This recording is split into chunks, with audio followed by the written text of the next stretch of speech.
Hello, कैसे हैं आप। और मैं अ, कल मैंने आपको एक वीडियो बनाई थी नॉर्मली कि आप कैसे कंसीव कर सकते हैं, और मैं थोड़ा अपने बारे में बताने वाली थी कि मुझे कौन कौन सी कॉम्प्लिकेशंस आई थी प्रेगनेंसी में, क्योंकि मुझे कंसीव नहीं हो रहा था। तो आज मैं थोड़ा सा आप सबको बताऊंगी। बहुत लंबी वीडियो नहीं बनाऊंगी, छोटी सी वीडियो बनाऊंगी, बट अच्छी बनाऊंगी। तो मैं आपको ये बताना चाहती हूँ कि जब मेरी मैरिज हुई थी तो मेरी एक साल मतलब हमने ट्राई नहीं किया था, क्योंकि हमें बेबी नहीं चाहिए था। एंड जैसे एक साल कंप्लीट हुए, हमें बेबी चाहिए था और हमने ट्राई करना शुरू किया, और मैं प्रेग्नेंट हो भी गई थी। तो नॉर्मली मेरा 3 मंथ का बेबी था और उसमें हार्ट बीट चली गई थी, तो उसको मुझे डीएनसी करवानी पड़ी। सेकंड मेरा 3 महीने बाद फिर से कंसीव हो गया था, और सेम सिचुएशन उसमें भी हुई। और उसमें भी मुझे अ, मेरी बच्चे की जो हार्ट बीट थी वो तो खैर मैंने चेक भी नहीं करवाया था, बट मुझे नॉर्मली ब्लडिंग शुरू हो गई थी ऑलमोस्ट 1.5 महीने पे। तो वो भी मैंने डीएनसी मुझे करवानी पड़ी उसकी। उसके बाद जब हमने डॉक्टर से कंसल्ट किया कि ऐसे क्यों हो रहा है बार बार मेरे साथ, मतलब एक बार 3 मंथ का था वो भी हो गया, उसमें हार्ट बीट नहीं थी, सेकंड में मुझे ब्लडिंग शुरू हो गई। डॉक्टर ने मुझे नॉर्मली कहा कि ऑलमोस्ट 100 में से 6 लड़कियां ऐसी होती है जिनके साथ ये प्रॉब्लम हो जाती है। वो कुछ हमें बीज के बारे में कुछ समझा रहे थे कि कभी कभी ऐसा होता है जो हमारे बीज होते हैं वो इतने अच्छे डेवलप नहीं होते जिससे कि बच्चा सरवाइव कर सके, जो एग है हमारा वो सरवाइव कर सके, तो इसीलिए आपको वो मिसकैरेज हो जाता है।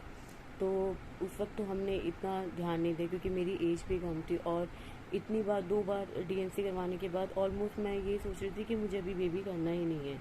तो हमें डॉक्टर ने कहा कि आपका ऑलमोस्ट 6 मंथ में 2 बार डीएनसी हो गया है, तो आप ट्राई मत करना अभी बेबी के लिए। तो हमने कहा ओके ठीक है, हम नहीं करेंगे। तो उन्होंने ऑलमोस्ट मुझे 2 साल के लिए मना कर दिया था कि आप ट्राई मत करना। तो 2 साल तक हमने कोई भी ट्राई नहीं किया। 2 साल बाद हमने प्लान करना शुरू किया। तो मुझे कंसीव ही नहीं हो रहा था। मैंने 2 साल, दूसरे साल ट्राई किया, तीसरे साल ट्राई किया, चौथे साल ट्राई किया, बट मुझे कंसीव ही नहीं हुआ। और उसके बाद मैं थोड़ा घबरा गई, क्योंकि जब मेरी डीएनसी हुई थी उसके 6 मंथ बाद मुझे एक इन्फेक्शन हुआ था। वो इन्फेक्शन ऑलमोस्ट हर नॉर्मल लड़की को होता है, एक वाइट पानी वाला इन्फेक्शन होता है, वो गर्ल्स बहुत अच्छे से समझती हैं। तो उस इन्फेक्शन के कारण मेरी जो डेट थी उसमें बहुत चेंजेस आ गए थे, मतलब वो इरेगुलर हो गई थी मेरी डेट। तो इसकी वजह से मुझे प्रॉब्लम होनी शुरू हो गई थी। तो मुझे जब कंसीव नहीं हुआ तो मैंने ट्रीटमेंट शुरू किया। पहले मैंने मैक्स में दिखाना शुरू किया। तो नॉर्मल मेरे सारे टेस्ट नॉर्मल आते थे, कोई प्रॉब्लम नहीं। डेट के लिए मुझे कभी उन्होंने बोला कि आपको पीसीओडी है, कभी बोलते हैं पीसीओएस है, कभी कहते हैं कि आपको कुछ भी नहीं है, आपकी यूट्रस बहुत लाइट हो गई है जो बच्चे का वेट नहीं ले सकती है, आपके जो एग है वो ठीक से नहीं बन रहे हैं, उनका वो ठीक से बढ़ नहीं रहे हैं। तो बहुत सारी चीज़ें थी जो मुझे समझ नहीं आ रहा था। तो मैंने नॉर्मली 6 मंथ के बाद मैंने ट्रीटमेंट बंद करवा दिया मैक्स से। उसके बाद मैंने गवर्नमेंट हॉस्पिटल में ट्राई किया। एक बाबू जगजीवन है, जहांगीरपुरी में पड़ता है, वहाँ पे ट्राई किया। वहाँ पर भी मुझे कोई रिजल्ट नहीं आया। फिर मैंने ऑल इंडिया दिखाना शुरू किया, जो कि एम्स है। एम्स हॉस्पिटल में मैंने जब अपना ट्रीटमेंट शुरू किया तो वो पिछली कोई रिपोर्ट्स को नहीं मानते हैं। उनके लिए जो आने वाली रिपोर्ट्स हैं वो ही वो लोग ज़्यादा फॉलो करते हैं। तो उन्होंने मेरे सारे टेस्ट करवाए, सब कुछ उन्होंने कहा नॉर्मल है। उन्होंने मुझे अल्ट्रासाउंड बोला, तो अल्ट्रासाउंड में मुझे उन्होंने पीसीओएस की प्रॉब्लम बताई कि पीसीओएस आपको क्या होता है। उसके बारे में मैं एक अच्छी वीडियो बनाऊंगी कि आप जिसको पीसीओडी या पीसीओएस है वो आप कैसे कम कर सकते हैं, मतलब उसको ख़त्म कैसे कर सकते हैं। क्योंकि बीमारी ऐसी है कि आप कुछ भी करोगे ना आपका वेट लूज़ नहीं होता। मतलब आप अगर वेट लूज़ भी कर लोगे ना ऐसे में, तो आपके जो एग है ना वो इंक्रीज़ नहीं होंगे, वो आपके एग बहुत छोटे बनेंगे, या फिर वो एग आपके बढ़ नहीं पाएंगे। और अगर वो बढ़ भी जाएंगे तो वो एग जो है उसमें जो स्पर्म मिलता है वो आपको, मतलब वो आपको बेबी कर ही नहीं पाएंगे। ऐसा होता है पीसीओएस, मतलब उस चीज़ को रोक देता है। वो आपकी जो एग है ना वो रप्चर्ड ही नहीं होते हैं, वो इकट्ठे होते रहते हैं, वो इकट्ठे हो के गांठें बन जाती हैं। तो इसे ही पीसीओएस या फिर पीसीओडी की प्रॉब्लम कहते हैं, जिसमें पानी की गांठें होती हैं और नॉर्मल गांठें होती हैं। तो ये बहुत सीरियस बीमारी है, जिसको हो जाती है उसको सोच सोच के, वीडियोस देख देख के बहुत टेंशन होती, जैसे कि मुझे होती थी। जब मुझे पता चला तो मैं इतना डर गई कि मुझे ऐसी बीमारी कैसे हो सकती है। मेरे नॉर्मल भी पहले 2 बार कंसीव हो गया था, तो डॉक्टर ने कहा ये नॉर्मल है, ऐसा नहीं है कि आपको नहीं हो सकती है, एक बार होने के बाद बेबी ये दोबारा भी हो सकती है, इस पर कुछ नहीं है। और मैंने इतना ट्रीटमेंट कराने लगा कि मेरा वेट ऑलमोस्ट 70 पहुँच गया था। तो इसकी वजह भी बहुत बड़ा रीज़न होता है आपकी डेट ख़राब होने का। आपके जो हार्मोन्स है वो इनबैलेंस हो जाते हैं, आपको डेट प्रॉपर नहीं आती, आपके एग नहीं बनते, आपको इरिटेशन होती है कुछ फैमिली की वजह से कि इतना टाइम हो गया है मैरिज को, बेबी नहीं हो रहा है। बट ऑलमोस्ट मेरे हस्बैंड बहुत अच्छे थे, कभी उन्होंने ऐसा कुछ बोला नहीं। तो मैं आपको वही बता रही हूँ कि अगर किसी को ऐसी कोई प्रॉब्लम है तो प्लीज़ मुझे कमेंट करना। मैं आपको ये बताऊंगी कि आप ऐसा क्या कर सकते हो उसमें, जिससे जो आपके एग हैं वो ऑलमोस्ट इंक्रीज़ हो, आपको ये प्रॉब्लम ख़त्म हो जाए। तो इसके लिए आप मुझे प्लीज़ कमेंट करना, क्योंकि ये सब मेरे साथ हो चुका है और आपको वही चीज़ सही से बताएगा जिसके साथ हो चुका है। मैंने इतनी वीडियोस देखती थी, मैं इतनी वीडियोस देखती थी, हर किसी का चैनल सब्सक्राइब कर लेती थी कि शायद इसमें ऐसी मुझे इन्फॉर्मेशन मिल जाए जिससे मैं ठीक हो जाऊँ। बट मैंने सब कुछ, कोई कहता था अलसी के बीज खाओ, कोई कहता था कि आप दालचीनी का पानी पियो या फिर उसकी टी पियो, उससे क्या होता है आपके एग इंक्रीज होते हैं, आपका वेट लूज़ होता है। बट मैंने सब कुछ किया, मेरा कोई वेट लूज़ कुछ भी नहीं हुआ। मैं इतना थक गई थी कि मैंने अपना ऑलमोस्ट 3 साल ट्रीटमेंट, 4 साल ट्रीटमेंट करवाने के बाद मैंने बंद करवा दिया। और उसके बाद मैंने कोई ट्रीटमेंट नहीं लिया, मैं जस्ट आईवीएफ के लिए ट्राई करने लग गई। मैंने आईयूआई भी करवाया 2 बार और दोनों बार मेरा आईयूआई भी फेल हो गया। तो मैं बहुत ज़्यादा थक गई थी। तो मेरे हस्बैंड ने बोला कि जस्ट अब ब्रेक ले लो इन सब चीज़ों से, क्योंकि मेरा जो मैं मेडिसिन ले रही थी ना, जो इसके इंजेक्शन लगते हैं आपको, आईयूआई में आपको इंजेक्शन लगते हैं ताकि आपके एग जो हैं वो बढ़ें और वो इंक्रीज़ हो, वो अच्छी क्वालिटी के हो, जिससे आपको कंसीव हो जाए। तो इन सब में मेरा वेट बहुत ज़्यादा ओवर हो गया था। तो इसकी वजह से क्या होता था कि मुझे ऑलमोस्ट थायराइड के, मैं बिल्कुल बॉर्डर पे आ गई थी। अगर मैं एक लेवल भी ऊपर होती तो ऑलमोस्ट मुझे थायराइड हो चुका होता। मेरा इतना वेट बढ़ गया था, मैं कोई काम नहीं कर पाती थी, मेरा मतलब मेरी सांस फूलती थी। ये सब नेचुरल होता है ये सब। और कुछ तो टेंशन होती है, कुछ आपकी मेंटालिटी, आपका दिमाग ऐसा हो जाता है कि आप कुछ भी नहीं सोच सकते। आपको ऐसा लगता है कि सब कुछ खराब हो रहा है। मतलब आप ये सोचोगे कि ऐसी कौन सी प्रॉब्लम है जो हो चुकी है आपकी बॉडी में, जो आप कंसीव नहीं कर पा रहे हो।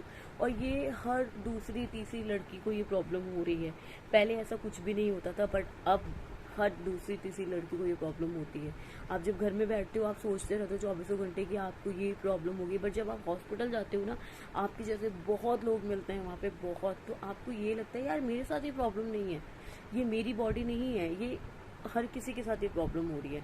तो आपको ना उस वक्त थोड़ा बेटर लगता है जब आप जाते हो। मेरे को ऐसा लगा, मैं घर में रहती थी तो मुझे बहुत टेंशन होती थी कि क्या हो गया मेरे साथ, ऐसा क्यों हो रहा है मेरे साथ। बट थैंक गॉड कि वो टाइम था, मैं पूरा पूरा दिन रोती रहती थी और कुछ नहीं करती थी, बस रोती रहती थी मैं। तो मैं आपको ये बताना चाहती हूँ इस वीडियो में कि अगर आपको कोई भी प्रॉब्लम हो रही है ऐसी, अगर आपको पीसीओडी है या आपको शादी को बहुत लंबा टाइम हो गया है या आपकी डेट नॉर्मल आती है बट आपको कंसीव नहीं हो रहा है, किसी किसी की डेट ही नहीं आती है, तो प्लीज़ प्लीज़ प्लीज़ मुझे कमेंट करो, आप मुझसे पूछो। हो सकता है शायद मैं कुछ आपको ऐसा बता दूँ, शायद आपको कंसीव हो जाए। ये मैं ये नहीं कहती कि मैं गारंटी लेती हूँ, बट हाँ आप ट्राई कर सकते। जो मैंने किया, मैं बहुत वीडियो देखती थी बट सब कुछ ट्राई किया, नहीं हुआ। बट हो सकता है शायद ये चीज़ आपका हो जाए, क्योंकि जो मैं आपको चीज़ बताऊंगी ना वो बिल्कुल नेचुरल है। आपको ये सब फालतू चीज़ों की करने की कोई ज़रूरत नहीं पड़ेगी इसमें, वो हर कोई इंसान कर सकता है। आपको नॉर्मल मॉर्निंग में उठना है, आपको 1 घंटा वॉक पे जाना है। अभी तो सिचुएशन बहुत ख़राब है, आप बाहर नहीं जा सकते, बट हाँ आप घर में, आप अपने टेरिस पे, आप अपने रूम में मॉर्निंग में उठकर आप वॉक कर सकते हैं। आपको बस अपना वेट लूज़ करना है। अगर आपकी हाइट 5 फुट है तो आपका वेट ऑलमोस्ट 55 से ऊपर नहीं होना चाहिए अगर आपको कंसीव करना है तो। और अगर आपका वेट 50 बहुत उड़ के मैं बता रही हूँ, अगर आपको कंसीव करना है तो आपका 50 होना चाहिए। अगर आपको बहुत ज़्यादा है तो आप 55 तक हो सकता है। अगर इससे ऊपर गया तो आपको कंसीव नहीं होगा। ये क्योंकि क्या होता है, जो हमारी यूट्रस होता है ना, उसमें इतना ज़्यादा फैट हो जाता है कि वो बच्चे को कंसीव ही नहीं कर पाता है। ऐसा कोई कुछ नहीं है जो मेरे साथ नहीं हुआ हो।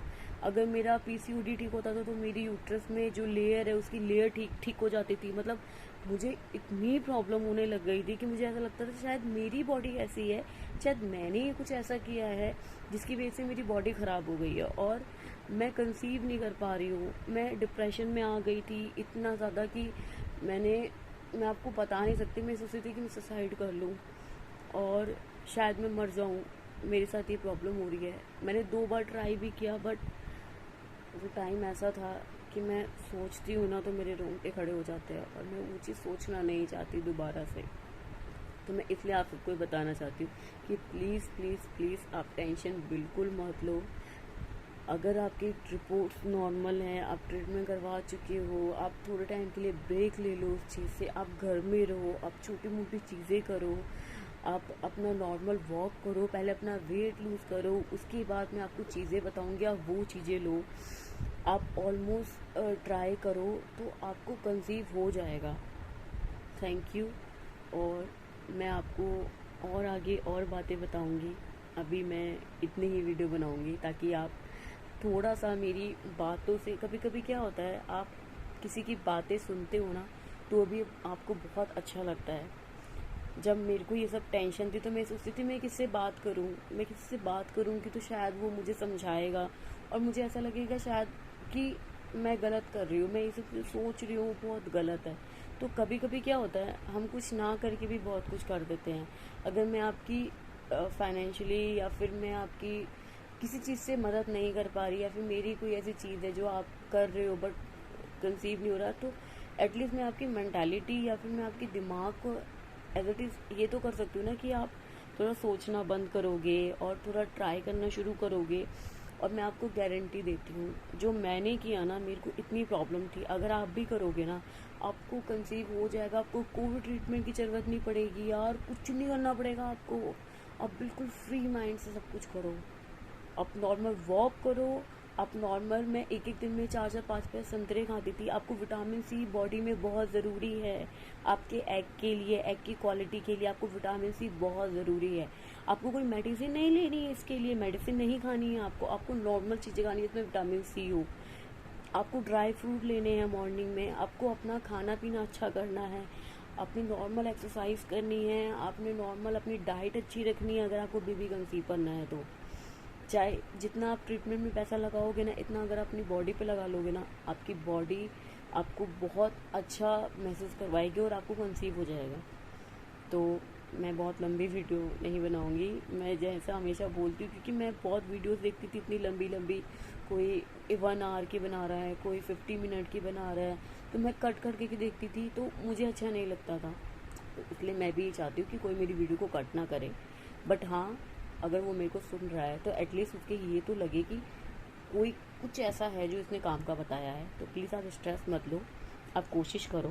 बाकी मैं आपको थोड़ा थोड़ा बताती रहूँगी। अगर किसी को कोई प्रॉब्लम है तो प्लीज़ मुझे कमेंट करना।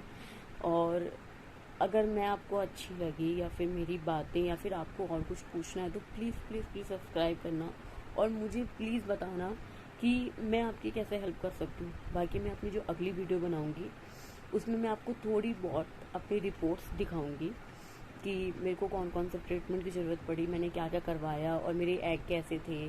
और आप मुझसे कुछ भी पूछ सकते हो।